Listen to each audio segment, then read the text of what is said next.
Hello everyone, welcome to Social and Silence. In this video, we are going to have a discussion on the order of Saint Andrew the Apostle.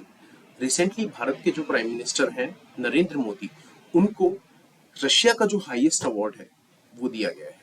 तो इसमें हमें ना कुछ चीजें समझना जरूरी है, जैसे ये अवार्ड कब स्टार्ट हुआ, इस अवार्ड का सिग्निफिकेंस क्या है, और इंडिया और रशिया के जो रिलेशंस है वो बीते कुछ सालों में कैसे रहे हैं। और रिसेंटली जो लड़ाई हुई थी, जो वॉर चल रहा है रशिया और यूक्रेन के बीच, तो उसके बाद इंडिया के क्या स्टैंड्स थे जिसके के कारण वेस्ट को भी परेशानी हुई। और when it comes to our relation, bilateral relation with Russia, Russia को ये चीज समझ में आई that India took its stance like the earlier times. Okay, तो चलिए समझने की कोशिश करते हैं। तो यही न्यूज थी जो कि द इंडियन एक्सप्रेस ने कवर किया था, that what is the order of Saint Andrew the apostle that is conferred to the prime minister Modi. तो इस अवार्ड के बारे में समझने की कोशिश करते हैं। तो सबसे पहले हमें ये जानना जरूरी है कि ये अवार्ड किसको मिलता है, कौन से ऐसे डिग्निटरीज होते हैं या सिविलियंस होते हैं जिनको ये अवार्ड मिलता है। तो ये अवार्ड मिलता है prominent government or public figures, military leaders, or outstanding representative from the field of science, culture, art, and various sectors of the economy for their exceptional services to the Russia. Russia के लिए जो भी एक science में अपना काम करेगा, art में अपना काम करेगा, इकोनॉमी में जो अपना काम करेगा, जो कंट्रीब्यूट करेगा उस रशिया फेडरेशन के लिए, उनको ये अवार्ड दिया जाता है। साथ ही साथ ये award head of the state को भी दिया जाता है जिन्होंने की बायलैटरल रिलेशन जो है रशिया के साथ उसको काफी स्ट्रॉन्ग किया है, या फिर रशिया के जो इंटरेस्ट है उसके लिए काम किया है। तो when it comes to the India's interest, India के इंटरेस्ट क्या है हमेशा, सॉवरेनिटी और और मल्टीपोलर वर्ल्ड। दैट मीन्स कि सिर्फ बायपोलर ना हो, दो पावर सेंटर्स ना हो, बहुत सारे पावर सेंटर हो। इंडिया ने नाम से ही इसी चीज की शुरुआत की थी। तो अभी भी जो रशिया यूक्रेन वॉर हुआ, तो उसमें जो वेस्ट था वो रशिया को ब्लेम कर रहा था कि रशिया जो है वो अपना अग्रेशन दिखा रहा है, उनने जबरदस्ती यूक्रेन पे वॉर करना स्टार्ट किया है। बट इंडिया का स्टैंड सेम था कि ह्यूमन राइट्स की हम बात करेंगे, हम रशिया को भी बोलेंगे कि आप भी रुकिए, यूक्रेन को भी बोलेंगे आप रुकिए, बट हम ये नहीं कहेंगे कि रशिया गलत है या यूक्रेन गलत है। हमारा स्टेंस क्लियर है जो हमारा रहेगा, और हम यूनाइटेड नेशन में भी यही बात रखेंगे। और रशिया को क्या चाहिए था, रशिया को यही चाहिए था कि अगर आप हमारे साथ नहीं है तो हमारे अगेंस्ट भी मत हुई। और इंडिया ने उन्हीं चीज को दिखाने की कोशिश की। और साथ ही साथ रशिया की इकोनॉमी जब डोल रही थी, अभी रिसेंटली एक और आर्टिकल है जिसमें हम लोग डिस्कशन करेंगे कि रशिया जो है वो हाई इनकम कंट्री में पहुंच गया है। कैसे पहुंचा है उस पर भी हम लोग डिस्कशन करेंगे, इकोनॉमिक आर्टिकल था। तो रशिया की जो इकोनॉमी काफी गलत, मतलब कि बहुत गर्त में थी, उसको कैसे इंडिया ने ठीक किया कि इंडिया ने रशिया से ऑयल खरीदना स्टार्ट किया। तो ये सारी चीजें है ना, उनके कारण रशिया को समझ में आया कि इंडिया का इंपॉर्टेंस कितना ज्यादा है। ओके, तो ये हम लोग ने सबसे पहले समझा कि the order of the Saint Andrew the apostle किसको मिलता है, हेड ऑफ द स्टेट को मिलता है for their exceptional services for the bilateral relationship, या फिर वहां के जो सिविलियंस हैं वो अगर आर्ट, साइंस, लिटरेचर या इकोनॉमी में कंट्रीब्यूट कर रहे हैं तो उनको मिलता है। अब इसके थोड़ा बैकग्राउंड को समझ लेते हैं कि स्टार्ट हुआ कब था ये अवार्ड। तो ये अवार्ड स्टार्ट हुआ था 1600 के टाइम, 1698 में अवार्ड स्टार्ट हुआ था। और इस अवार्ड को स्टार्ट किया था जार पीटर द ग्रेट ने। उस वक्त के जो किंग थे जार पीटर द ग्रेट, जो कि 1672 से 1725 तक जिन्होंने राज किया था, उन्होंने इस अवार्ड को स्टार्ट किया था। और इसको अवार्ड को नाम दिया गया है सेंट एंड्रयू द एपोस्टल। तो जो क्राइस्ट चर्च थे ना, तो उन्होंने 12 एपोस्टल चुने थे, जैसे अनुयायी होते हैं, जैसे कि बुद्धिज्म में थे ना अनुयायी।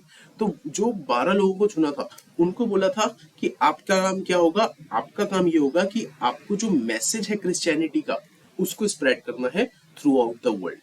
तो जो सेंट एंड्रयू थे वो उन 12 में से एक अपोस्टल थे जिन्होंने क्या किया कि पूरे वर्ल्ड में जा जाके क्रिश्चियनिटी का जो मैसेज था उसको स्प्रेड किया।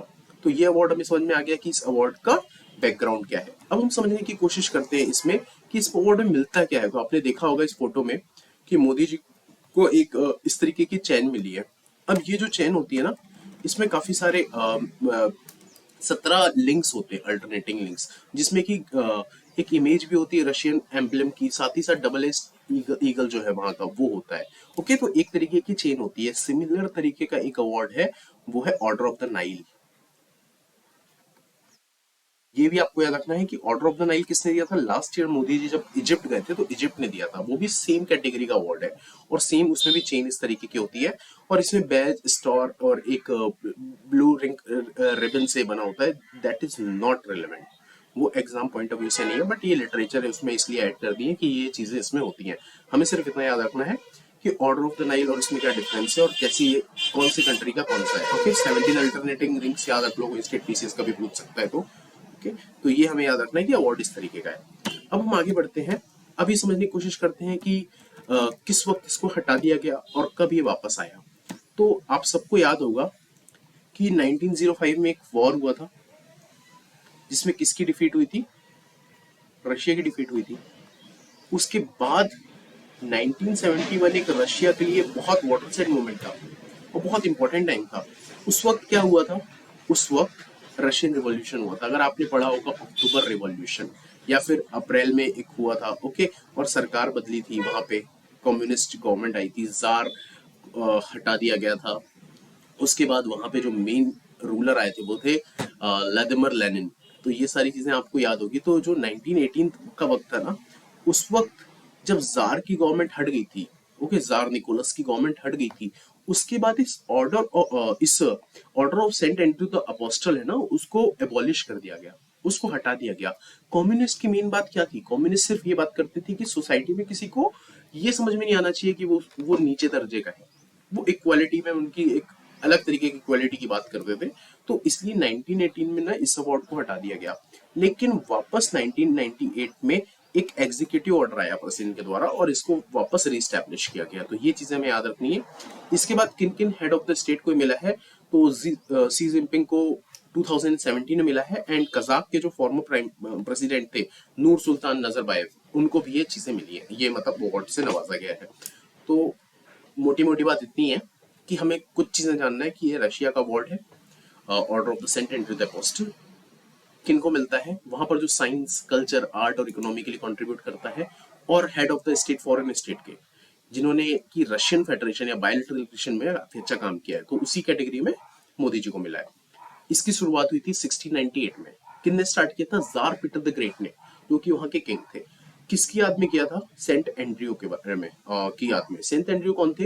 He is one of the 12 apostle, जिन्होंने क्या किया कि क्रिश्चियनिटी का मैसेज जो था उसको वर्ल्ड ओवर में फैलाया। अब ये अवार्ड मिला है, इसमें क्या चीजें होती हैं?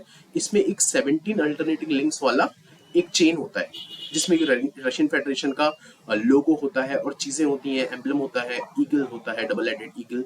उसके बाद ये जो order of the Saint Andrew the apostle था, उसे 1917-18 में जब रशियन रिवॉल्यूशन हुआ था, जार निकोलस को हरा दिया गया था, उस वक्त इसको हटा दिया गया था, एबॉलिश कर दिया गया था। लेकिन 1998 में एक एग्जीक्यूटिव ऑर्डर आया प्रेसिडेंट का, उसके बाद इसको रीस्टैब्लिश किया गया।